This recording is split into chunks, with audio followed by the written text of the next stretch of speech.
So Donald Trump wants to return Iran to the Stone Age where it belongs, a line intended to project force, to intimidate.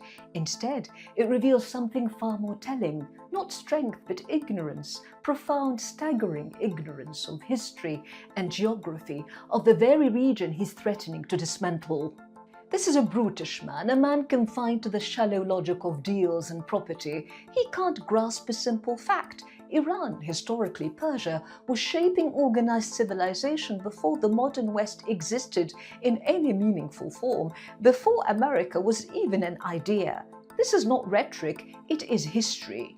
In the 6th century BCE, under Cyrus the Great, Persia built one of the largest empires the world had ever seen, from Central Asia to the Mediterranean. It developed systems of governance, taxation, infrastructure, communication that would later shape empires. The Cyrus cylinder spoke of religious tolerance, protection of communities, concepts that stand in direct opposition to Trump's language of annihilation. It found new expression under the Abbasid Caliphate within the orbit of a rising and radiant Islamic civilization.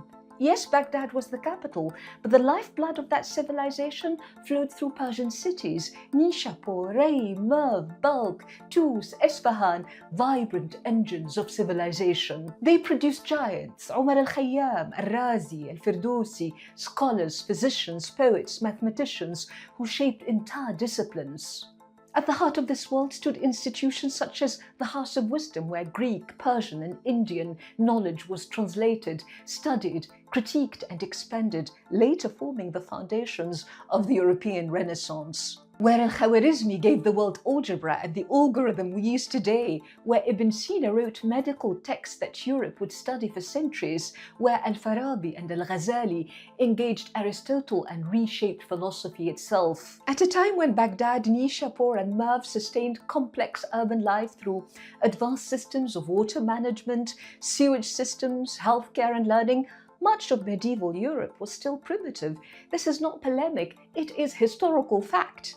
And yet, this is the civilization Trump reduces to the Stone Age. But the danger lies not in the phrase itself, it lies in the logic that follows, because this Stone Age is not metaphor, it is method. It's already being enacted: research centers in ruins, universities bombed. At Shahid Beshet University, advanced laboratories struck. At Iran University of Science and Technology, engineering institutions hit. Medical infrastructure not spared. The Pasteur Institute of Iran targeted. This is not accidental destruction, it is systematic, a strategy not simply to weaken a state, but to destroy a nation, to drag a society backwards, not by accident, but by design.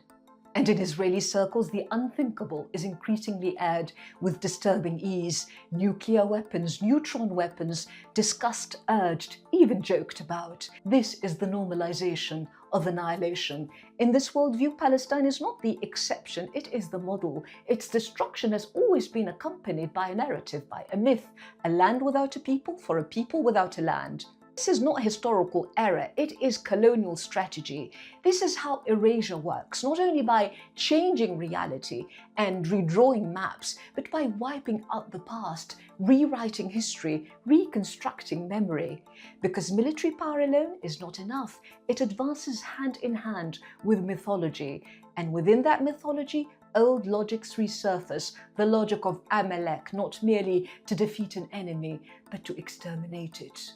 At a recent White House gathering of evangelical leaders, the Book of Esther was invoked. Modern Iranians cast as the heirs of an ancient enemy, and God has raised up Donald Trump for this moment to annihilate the wicked Persians.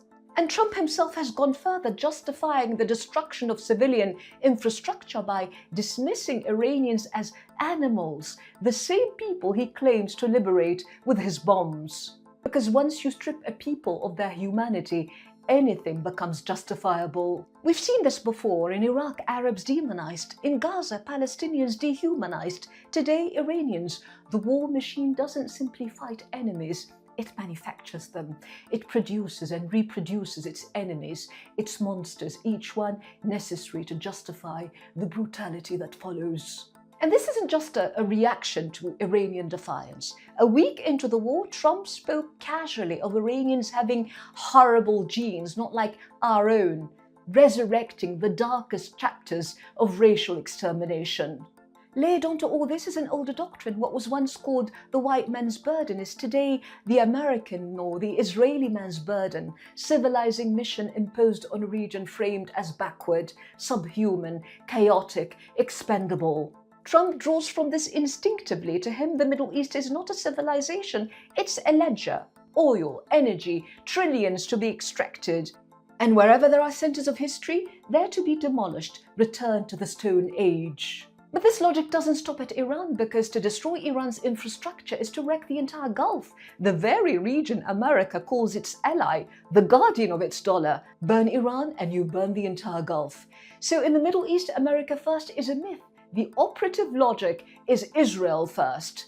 A vision of fragmentation, of managed collapse, a region broken into pieces where Tel Aviv rises as everything around it is pushed into ruin, a single city on a hill, a new Jerusalem monopolizing prosperity while everything else lies shattered. Yes, the US and Israel have shown they're capable of immense destruction. They can assassinate, they can bomb, they can level entire cities.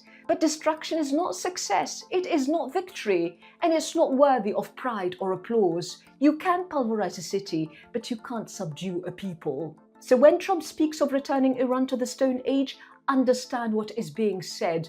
This is not strength, it is a confession of political failure, of moral bankruptcy, because Iran has not been in the Stone Age for thousands of years. What Trump is doing instead is dragging America into an age of savagery, into the logic of the Stone Age.